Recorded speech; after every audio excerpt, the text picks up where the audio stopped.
Some people get intimidated by poetry.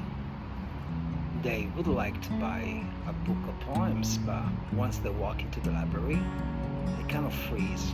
Well, there is a trick that I do. It's not really a trick, but I like to do it quite often when I buy poetry. I buy a book, I open at the random page, and I start reading. Sleepless lying many nights, I thought these things, humble, hopeless yet, but with the mind's godlike eye, seeing all is farther and deeper into the night world.